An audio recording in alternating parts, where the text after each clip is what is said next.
testing, testing, testing, testing, testing.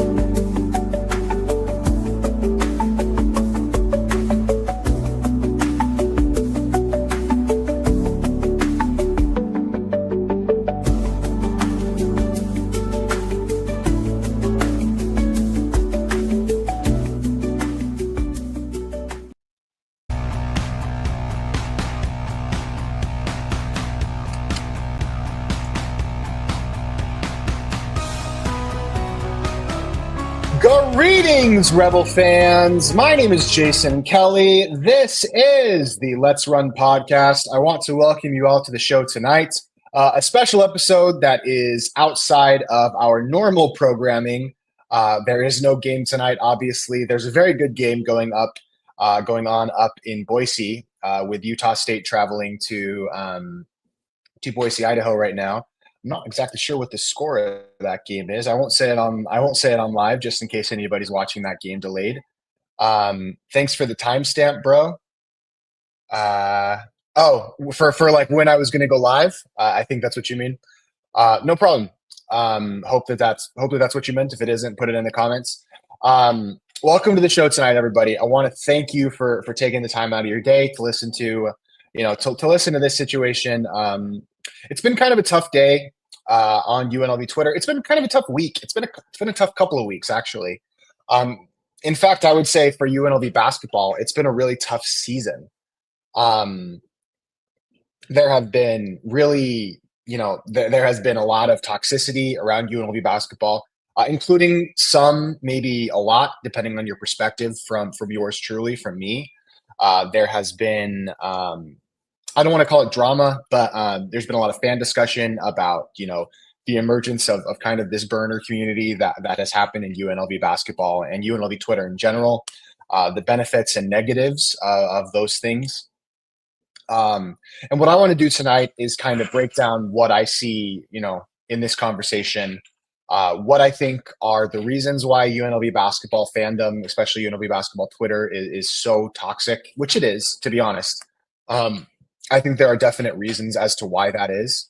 I want to talk about the reasons why it's toxic, whether the toxicity, obviously there are certain things that are never justified, but whether like the overt negativity and kind of dread that exists around UNLV basketball, whether that's justifiable, whether there are reasons why people feel that way, and whether and where the line is essentially with that. Where's the line in expressing your frustration with the inability for a program that you love to succeed, and when do people cross that line? I want to talk about the community that I've been a part of building up.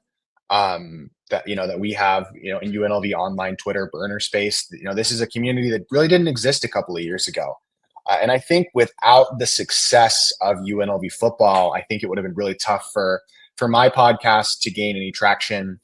I think it would have been tough. And with UNLV football being better and there being legitimately awesome things to talk about on the UNLV football side and UNLV basketball struggling, certainly there's a lot of people that are interested in UNLV sports. And I think if UNLV basketball were good right now, I think that UNLV football would have brought some momentum to that program and you would see some bigger attendance numbers. But I kind of want to break down the conversation. So, is UNLV Twitter toxic? That's kind of the question that I'm setting out to answer. And I want your guys' comments to be in the comment section here on the video. Please leave me your thoughts. I want to hear what you guys have to say. I want to hear what you guys have to contribute to the conversation. I will put your thoughts. Like here's Blurt Reynolds, for example, one of the big burners right now. He's really come into his own over the last couple of months. Really good guy. Appreciate you, man. Mike Cooper, only UNLV Rebel Girl. We'll talk about Rebel Girl. And yeah, we'll dive into it. So is UNLV Twitter toxic? I think it's important to kind of set the stage as to why it is toxic. And yes, UNLV basketball Twitter is absolutely toxic. I have been a fan of UNLV in a hardcore sense, in a sense that I pay attention to every detail that comes out of UNLV basketball and UNLV football since the 2011-2012 season. That's the Mike Moser season. That's Dave Rice's first year. That's the year we took down North Carolina. Obviously, I did pay attention and go to games before that. I was at the Mountain West Championship when we beat BYU in 2007, I believe. That was a fun team. I saw the Sweet 16 team perform. I remember when we beat Louisville on the road. Oscar Belfield hit that incredible shot. And I think that, it's important, but until the 2011-2012 team, I did not start paying attention to UNLV basketball. And that was a great season, really fun. The 2012-13 season, also great. Finzik's asking what's going on right now. I will answer that during this. Nothing big. I mean, there's not major drama going on right now. But I've had 2 really good years of UNLV basketball in my life. The 11-12 season and the 12-13 season have been those were very fun years. And the 13-14 season, I think, was also had its positives. I really liked watching Kem Birch and Bryce Dijon-Jones. I appreciate those guys a lot.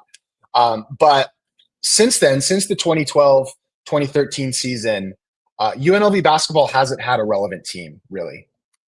They haven't had a team in the top 70 of KenPom. It's been a lot of time, 12 years, without having really any relevance on the. I mean, UNLV hasn't been a bubble team, hasn't even been in consideration for the NCAA tournament by the committee for 12 years. So I think that the repeated ineptitude coming from the top of the administration has been a big part of creating this media environment. Hostess says it's definitely toxic and negativity doesn't help attract recruits. Yeah, it doesn't, but I feel like there's kind of a belief that people are being toxic for the sense of being toxic. And I don't think that's true, because with UNLV football, there are guys like Blurt and others who are creating awesome edits, who are creating graphics. UNLV football Twitter is really positive. I mean, we believed in Barry Odom and supported, I would have ridden through the gates of hell for Barry Odom. And these players, Ricky White, Jackson Woodard, there was still criticism of Brennan Marion and the offense but UNLV football Twitter is incredibly positive. So I don't think that UNLV basketball Twitter is stuck in this period of permanent toxicity. It's going to take winning. I mean, that's really what it comes down to. So a couple other comments. I want to make sure I get everybody's comments on here. Didon, screw Houston. Glad he's stuck on a sucky team. Now we have the best point guard in Houston from Las Vegas, Milo Uzan. Milo Uzan. Yeah, I think there was some serious heat for DJ going to Houston last year. Mike says, Jason, I think we're the same age. I've been going to games like you since I was in diapers. I feel you on this. Fandom really took me off for me in 2007, the Sweet 16 fun. Yeah, I mean, there's a whole generation of UNLV fans that grew up in that era, in the Lon Kruger era, and then the Dave Rice era, that are completely distinct and separate from the fans that knew what was going on in the the Tark era. And, so all we know is that there's this great history for UNLV basketball.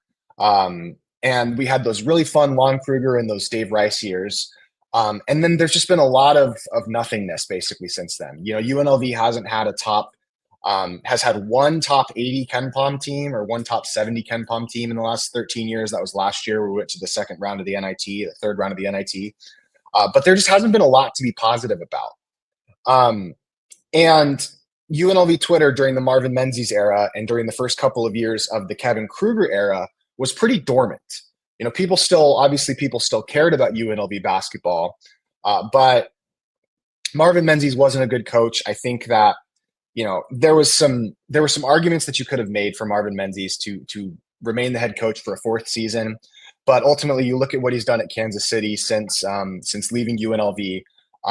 His performance at UNLV was kind of a lot like Kevin Kruger's performance at UNLV. It just wasn't very good, and I think the school was right to move away from Marvin Menzies. They just took a big swing on TJ Otzelberger and missed. And so lots of comments. I want to make sure I'm getting all of them. Martin says, I find some of it toxic. Some people take their anger over the program and use it to be disrespectful to people. do not feel the same way about the lack of ability to have an adult conversation without delving into name calling. Yeah, burners, there are positives and there are negatives for burners. Um, Certainly, I enjoy burners, the ability of burners to kind of say what's on their minds. And I like it when people feel like they can be very explicit in the things that they think are wrong with programs. They can say it in ways that cut a little bit deeper. Burners, there are a lot of positives with burners. I mean, I think you can see that on the UNLV footballs, the UNLV football side. Burners are hyping up recruits on the UNLV football side. Burners were all over the Dan Mullen hire. Um, Burners are, very excitable, and they drive traction to a program. But when teams are losing and struggling, burners can also, say some things that are uncalled for and can dive into name calling. I mean, that certainly happens. Massel, one of the infamous burners, the run in Massel, or famous burners, if he's a good friend, I love the Massel. He says it's toxic for the greater good. It's toxic for the greater good. End of story. And yeah, I think that's kind of where I land in terms of the toxicity. Is UNLV Twitter toxic? Yes. Is it done? Is UNLV basketball Twitter toxic? I want to be specific. Absolutely. Is it done because of? Is the toxicity done? I guess let me rewind a little bit. Why does UNLV Twitter exist in the hyped up form that it does right now? It exists because of football. And people that love UNLV football and are excited about UNLV football, they stick around for basketball, and that drives more attention to basketball. After you have a successful football season, generally it helps a basketball season. But what people are finding, when they look at UNLV football, a program that was among the 3 or 4 worst programs in all of college athletics, that was turned around very quickly. I guess you could say it was turned around really in 4 years for Marcus Arroyo to Barry Odom, but Barry Odom was certainly more adept at getting the most out of a roster. And I don't think that Marcus Arroyo would have done what Barry Odom did. When you see UNLV football turn around and become good, when you see Lindy LaRock, who is just, the Lady Rebels absolutely dismantled Boise State tonight, won another league crown. I mean, Lindy and Kevin were hired, I believe, at the exact same time. And Lindy, what she's doing with that basketball program is incredible. People need to be at those games. I'm not at those games. Frankly, I don't enjoy women's basketball at all. I don't like it. That doesn't mean I don't respect it. I think that it has its place. I'm glad that people love it. I wrote about the Aces last year. And I don't think people shouldn't watch women's basketball. It's just not really my thing. And it's not a lot of people's thing. But why is UNLV basketball toxic? Because they haven't won. And this toxicity is fundamentally unfair to the current players and coaches. Now, do I think that it's, stopping them from achieving what they should be able to achieve? No, but the current players on this team right now on the Runnin' Rebels, Jalen Hill, DJ Thomas, Julian Rishwain, Brooklyn Hicks, Rob Whaley, these guys are not responsible for the malfeasance of Desiree Reed Francois and TKM and Marvin Menzies and the midseason firing of Dave Rice and a decade of ineptitude. These guys are not responsible for that. And it sucks for the players that they have to kind of deal with the consequences of bad management and ineptitude. But ultimately, it is the athletic director and the head coach's job to put a program in the right place. And UNLV basketball just isn't in a good place right now. And so, listen, would I rather have toxic fans that care or apathetic fans that either don't exist or don't care? I will take a toxic fan. Obviously, I hope that they don't cross lines. I hope that they don't delve into name calling. But you know what? Like, I want people that care. Rebel Girl and I, for example, she's a very infamous Rebel fan. I don't, I'm cool with her because I love people that are passionate about UNLV. I'm passionate about UNLV. I started this podcast despite the fact that, I started it for UNLV basketball. I didn't start it for UNLV football. I started it because I wanted to cover the team. And I think that in terms of the podcast space, there just isn't a ton of content about UNLV. And that's why I started it, because I think that a podcast form is a lot better at conveying consistent messages than a radio format. And the other reason I started it is because I feel like the local media, and here's where I'll bring in Steve Cofield. So Steve Cofield earlier today was the reason, what sparked this whole discussion was Steve Cofield talking about toxic fans and talking about, negativity. Even after UNLV had a pretty solid win against San Jose State, there was still negativity and toxicity after that game. And Steve Cofield was kind of talking about, and I'm a big fan of Steve. I think Steve's a good guy. I think he loves UNLV, and I respect that. And I respect the grind and the hustle that he puts in. I think with UNLV football, he can put out some really good content. And that's his job. But I think that there's just not a lot of content about, long form, honest, back and forth type dialogue content about UNLV sports. And I saw a hole, in that realm. And I said, hey, I'm going to create a podcast. I just have a little fan podcast. I'm not anybody official. I'm not credentialed by the school. I have no relationship really with either the football or the basketball staff at all. I don't think that they would like me, because I will come on my podcast and I will say really, really, really harsh things about the coaches and the players. And so I can't imagine they would like to be in a room with me very much. But I just feel like people have treated Kevin Kruger with kids' gloves ever since he got the job. People have said, well, you got to give somebody time. You got to give somebody time. And I feel like people consistently have not held him to a high standard, because they love and respect his father, Lon. They respect Kevin for what he did here as a player. But I aspire for something better for UNLV basketball than mired mediocrity. So I guess, there's been a conflict with people feeling like, well, why don't you give Kevin a break? He's trying his best. He's Rebel royalty. And other fans being like, Kevin hasn't done a good enough job. And, I was listening to Caleb Herring talk today with Steve Cofield saying fans want perfection. And frankly, that's just incorrect. Kevin Kruger absolutely, not tomorrow, because I feel like he should get a chance to make the NCAA tournament. His only avenue for doing that is the conference tournament. If he makes the conference tournament, he can keep his job. I feel like that's a fair parameter that was set for him going into this season. But Kevin Kruger should absolutely be fired. It's not good enough what he's done. You may say, well, what's good enough? What's good enough? Be as good as, I'm not even asking you to be as good as San Diego State. I understand that San Diego State has had a couple of decades to build an incredible program that they've built. Be as good as Colorado State. Be as good as Utah State. Be as good as New Mexico. Put forth a team that plays a relevant game in the month of February. I would love to see a game in the month of February where if the Rebels win it, it adds to their bubble tournament resume. And that hasn't happened since 2013. Kevin Kruger, let's pull up the numbers here. Kevin Kruger at no point in his career has had a team that is top 60 in any statistical category. The 2021 team, his first season, the 2022 team, his first season, they were 87th in offense. This is according to Ken Palm, and 97th in defense. Mediocre.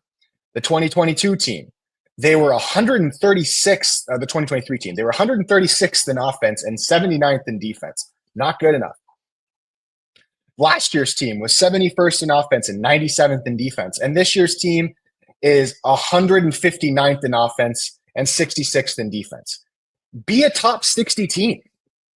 This is not a standard that is too high to ask for UNLV. It is year 4. Do it once. And acting like, Kevin's a nice guy and we got to give this guy a break. No, we don't. Kevin should have. It is not Kevin's fault that DRF, that Desiree Reed Francois, gave him this job in the first place. He should have never gotten the job. He was not qualified for the job.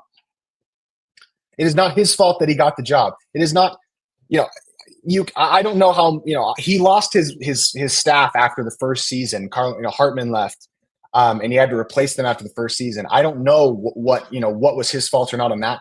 but it is not his fault that he was given a job that he was not qualified for. But I like Kevin Kruger as a man, as an individual. I think he's a good dude. I think he's a good father. I think he's trying his best. But you know what I like a lot more than Kevin Kruger, and what I respect a lot more than Kevin Kruger? UNLV basketball. And so it can be frustrating, and it's got to be frustrating. In fact, I know it is frustrating that me as a fan creates a podcast, and we got 200 people watching this right now. Some nights we get 500 or 600 people. It's not a huge audience, but it's got to be frustrating to see people be like consistently like, you can't do the job. But the thing is, I don't think, and I think that the attendance would back this up, I don't think that anybody has believed in Kevin Kruger because they thought of it kind of as a bit of a nepotism hire. Kevin Kruger didn't have the resume or the credentials to get this job when he got it. He didn't. And I think the people of Vegas were kind of wait and see, with him. And they've waited and they've seen. He can't do it. Let me ask you a question because, oh, wow, there's a lot of comments on here. Let me ask you guys a question. If you gave Kevin Kruger 10 years from 2022 to 2032, 10 years, how many times would he make the NCAA tournament? So we know he already hasn't made it 4 times. Put it in the comments here. I'd love to see. How many times do you guys think he would make the tournament? 10 years. Give him 10 years. Mike Cooper says 0. I think give a guy 10 chances. Burt Reynolds says 0. Professional Renal Hater says 0. 1 maybe. Yeah, this is where I'm at. I think he'd probably get there once. I think he could probably do it once. Maybe 2. Is making the tournament 10 to 20% of the time, is that good enough? No, it isn't. This program should be consistently competing for the NCAA tournament. Does that mean they should be going every year? No. Does that mean that I expect them to be making deep runs into the NCAA tournament year after year? No. I don't expect them to be San Diego State. That doesn't happen overnight. I do expect them to be on the bubble. I do expect them to be on the bubble at least once. They've never been on the bubble under Kevin Kruger. And really, last year's team was certainly good enough to make the NCAA tournament. Was certainly. The problem is they lost to Southern, they lost to Loyola Marymount, and they lost to Air Force at home by 32. And so, listen, it's not good enough. You have to be on the bubble. You have to be on the bubble at UNLV. You don't have to make the tournament every year, but you got to be on the bubble. Kevin Kruger hasn't done that in 4 years. Why should we believe that he could do it in 10? He's never even been close. Last year they made the NIT. The only reason they were in the NIT is because a bunch of teams backed out. St. John's backed out. Memphis backed out. A bunch of teams said no to the NIT last year. UNLV under Kevin Kruger has never been in 3 tries, and we'll see how he does this year, but the odds aren't good. They've never been to a semifinal of a conference tournament.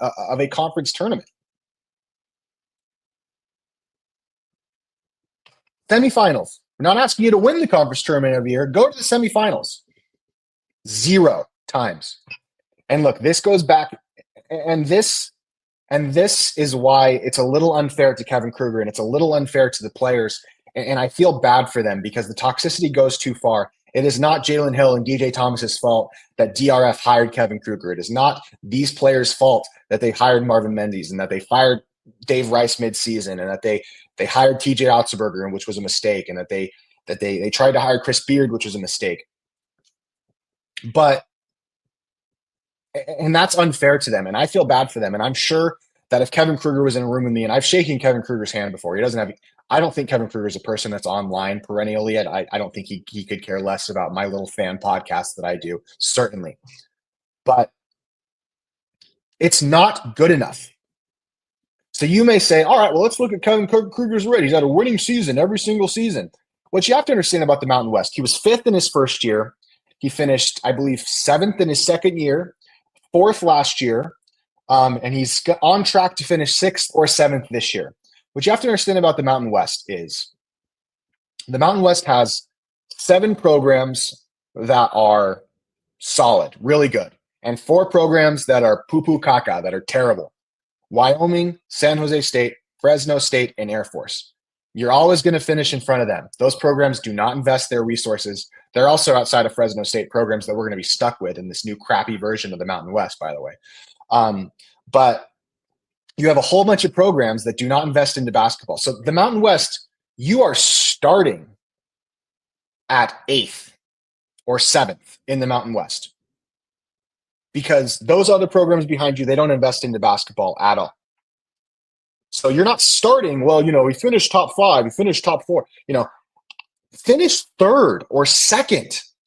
UNLV hasn't won a regular season Mountain West Conference title since the year 2000. I think Bill Bano was the coach in 2000. Am I right? Was it Bill? Yeah. The last time UNLV won a conference regular season championship, Bill Bano was the head coach.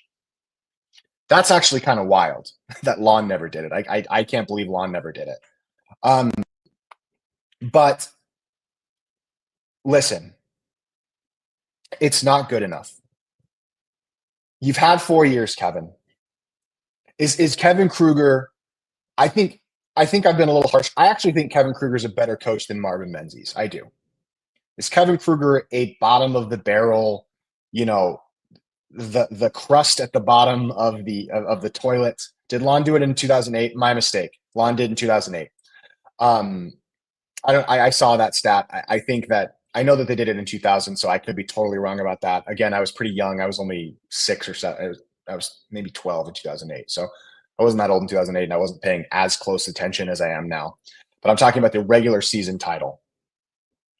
It's not good enough. Kevin Kruger has tried to build a program that is, built around defense, that is built around toughness and physicality and size on the perimeter. And he's never had, his best defensive team is actually this year's team, I think. His best defensive team is this year's team, but he's never had a top 60 defense. Kevin Kruger, there's a lot of criticism about Kevin Kruger, that he doesn't call plays, and that's not true. Kevin Kruger absolutely does call plays. What he doesn't do is call plays that generate space for his players, that generate open shots. Kevin Kruger has tried to follow the San Diego State method of really good defense and offensive creativity on offense, giving his guys space to make decisions. He runs a lot of spread pick and roll. He calls plays, but I just don't think that he's not like a Medved at Colorado State that runs meticulous offenses. He doesn't do that. But if you're going to run that style of offense, Kevin, you're never going to have relying on individuals to generate their own points, essentially, which is what Kevin Kruger does. My biggest criticism of the Kevin Kruger teams is almost, at least on the offensive side, is that he lets his guys play hero ball too much. And that's kind of by design. He gives DJ Thomas a lot of offensive creativity. He gave Bryce Hamilton a lot of offensive creativity. He gave EJ Harkless. So me and Mike are the same age. Good to see that, Mike. Blurt says Kevin Kruger is a coach, the cheap knockoff of Lon Kruger. He didn't gain the same experience early on. He's trying his best to emulate his father. Yeah, it's not Kevin Kruger's fault that he's not good enough to do this job. He's not. And it's not like he's a complete failure. UNLV isn't Fresno State. But at the same time, UNLV last season had a top 3, I think it even top 2 NIL expensive type roster. UNLV has had some NBA type talent. Bryce Hamilton and EJ Harkless are both playing professionally and have both been pretty close. EJ Harkless has made NBA rosters. Bryce Hamilton has been on the fringes of it. DJ Thomas, last year's roster was incredibly talented. It's not like Kevin Kruger hasn't had the guys to get this done.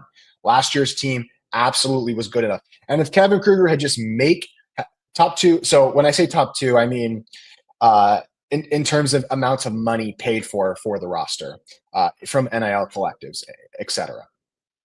UNLV had a very expensive roster last year. I'm not sure exactly how their roster stacks up this year, but they spent a lot of money on that roster last year.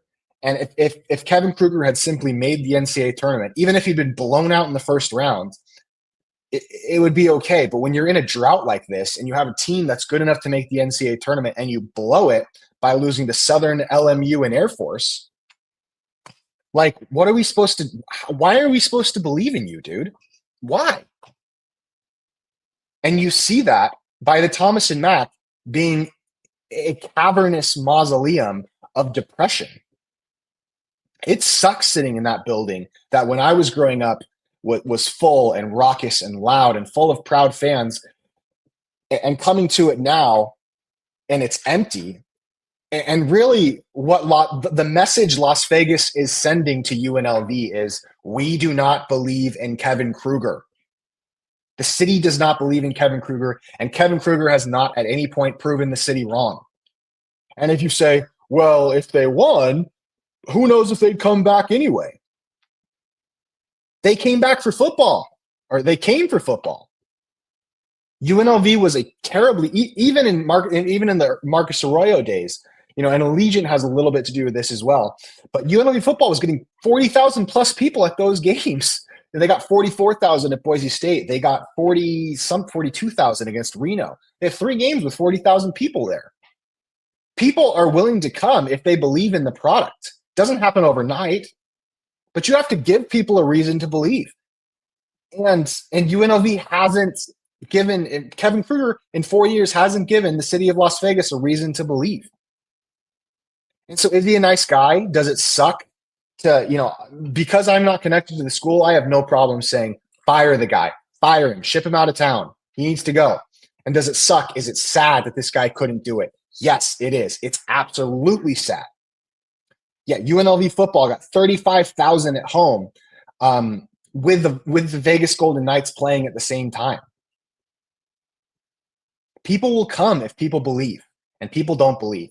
And Kevin Kruger, when you listen to him in his media spots, when you listen to him speak, when you see him on the sideline, the one thing he doesn't inspire is confidence. And I think you've seen that with this team this year. Whether it be the missed free throws, I think that a lot of that comes down to confidence. Scoring droughts, yeah, I don't think Kevin believes in himself. I don't know that he does either. I mean, I think he probably does think he believes in himself, but I just don't see confidence coming from this guy. So why should we be confident? Why should we be confident? I mean, he looks like he just saw a ghost after, in post-game losses. What I don't see is, I don't see fire. I don't see that passion. And look, you may say, well, what are we? And so just to kind of cap and kind of put a cap on that. Caleb Herring said, UNLV fans demand perfection from basketball. No, they don't. Be a contender in a mid-major conference. Be in the top 4 of the league. Be in the top 3 of the league. Make it to the conference finals. Make it to the conference semifinals. Vegas has proven they'll support winning teams. They will. The Thomas and Mack will be full when the team wins. This guy hasn't won. And frankly, in the current state of college basketball, teams are starting over basically every year with rosters. I mean, teams are losing key players. Just if you think that keeping Kevin Kruger will keep DJ Thomas around, I've got a bridge in Brooklyn to sell you. I've got beachfront property in Pahrump, Nevada to sell you. If you think that keeping Kevin Kruger around means that you're going to keep continuity, continuity is gone in college basketball. Dave Rice 10 years ago was right. He knew where college basketball was going. Now, obviously, there were some issues with continuity back then as well. But Dave Rice would fit right in. The Dave Rice teams would fit right in college basketball. Every team's losing guys every single year. You saw San Diego State lose Lamont Butler. You saw New Mexico lose JT Toppin. And yeah, last year you saw glimpses. But you can't lose to Southern, LMU, and Air Force. It wasn't one game, it was 3 games last year that kept you out of the tournament, out of tournament contention. You can't do that. You just can't. Now, Kevin's had a little bit of bad luck, he has. Kevin has had, his second year, there were definitely some games where he had some bad luck. His last year, there was the Utah State game. There were some injuries, Jalen Hill. This year, Rob Whaley. I mean, things haven't been completely smooth sailing for Kevin Kruger. But if you can look him in the face and say, I believe that you will get UNLV basketball to where it needs to be, then I don't know. I don't agree with that. I don't think he can. I don't think he can. I don't think he's given me any reason to. And if you say that you think he can, it's not because of evidence that he's put forth on the court. There is no metric that you can point to for Kevin Kruger over the last 4 years that say that he can do it, because he can't. So listen, is there toxicity around UNLV basketball? Absolutely. Is that harmful for the players? Yes. Does that suck for the coaches? Yes, it does. But you have to just win. You have to come in like a bull in a china shop and say, screw all of you, I'm proving you wrong. And Kevin Kruger hasn't done that. He hasn't done that. And it sucks. I feel bad when I read the Las Vegas Review Journal article about Kevin Kruger, when he found out he got the job, he had his father, and there was a big celebration, and it sucks that he couldn't do it, because it would have been great. I think Kevin Kruger would have stuck around his whole career at UNLV. There's a chance that he would have. But when you know a person can't do it, you got to fire him. And luckily, I think Eric Harper agrees with me. And I think, in fact, I'm very confident that Eric Harper agrees with me. Eric Harper saw mediocrity with Marcus Arroyo and said, gave him the boot. And he's going to do that with Kevin Kruger. And it sucks. And I feel bad for Kevin. I have had who's our last coach whose teams overperformed against their talent? Probably Lon. Yeah, definitely Lon. I feel bad that it hasn't worked out with Kevin, but it's time to move on. Is it toxic around UNLV basketball? Yes, it is. There are reasons for it being toxic. UNLV basketball has not given fans something else to talk about besides, give fans something to be excited about, man. Prove people wrong. So, yeah, I mean, you don't get credit for finishing 7th in the Mountain West. There are 4 teams in the Mountain West that basically aren't trying. I don't mean they're literally not trying, but San Jose, Air Force, Fresno State, and Wyoming just don't have the resources to compete. You start at eighth place in the Mountain West Conference if you invest into basketball at all. And so where does the program go from here? How can we build something productive? I want to make sure. I know that there's a lot of comments in this. I didn't have time because I wanted to make sure that Master Rebel says 3. I want to make sure that I'm seeing the comments. This is Rep for Life says, I don't think expecting more from a program is toxic. It's not settling for the status quo. Yeah, I think that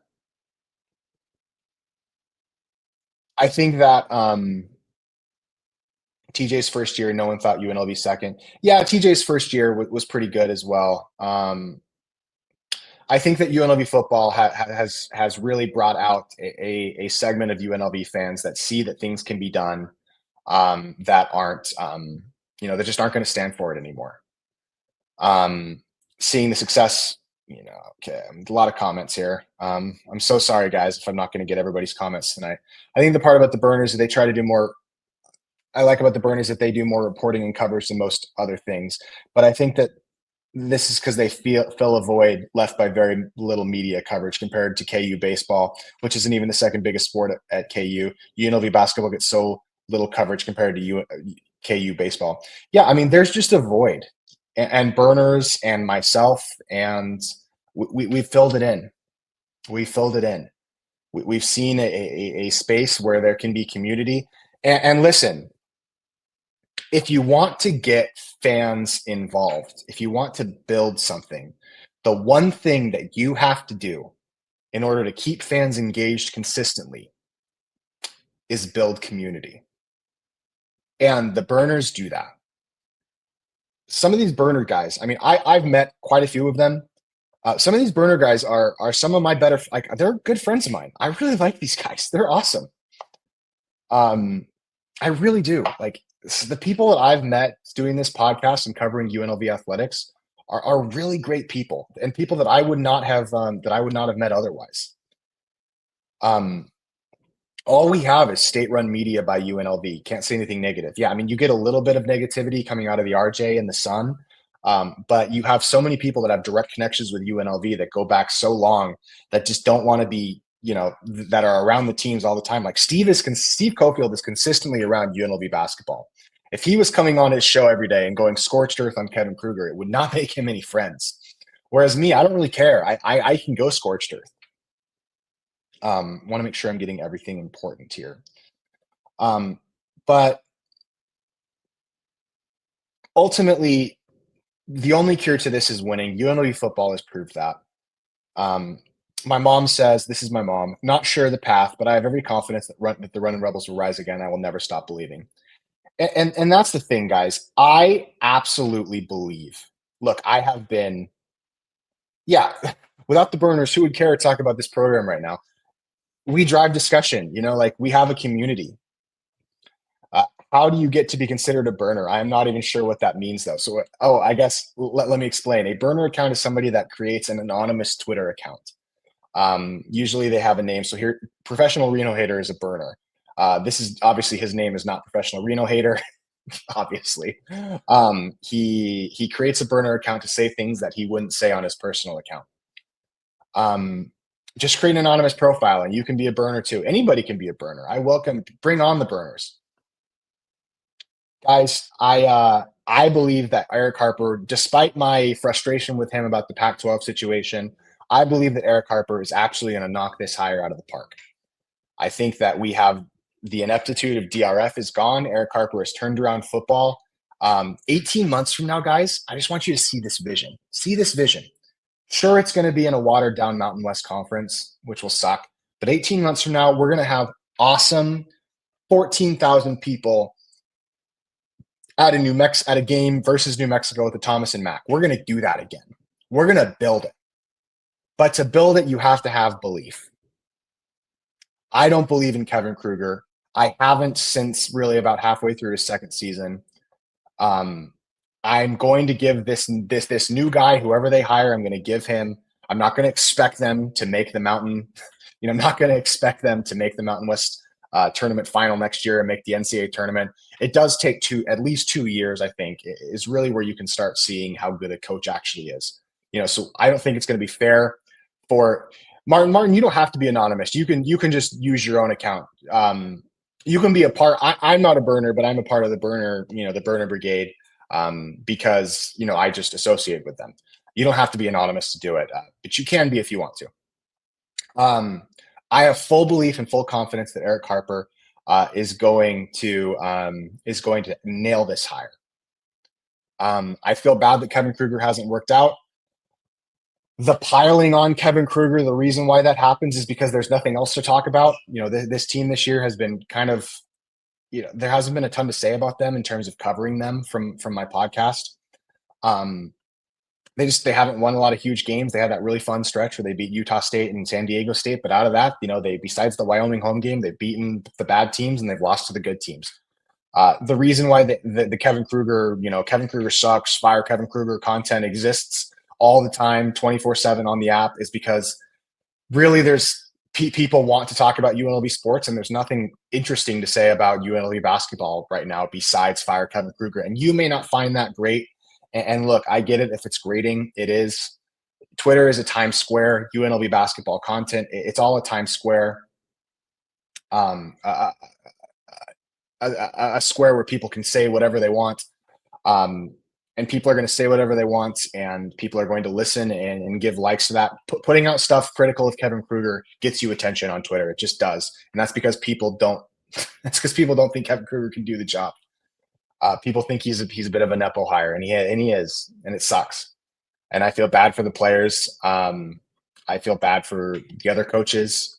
But I think that firing Kevin, kind of moving past this budget hire that UNLV made after COVID, there was a lot of financial instability around the program at the time. Say what you want about staying in the Mountain West. Hopefully it can provide the financial stability that UNLV needs.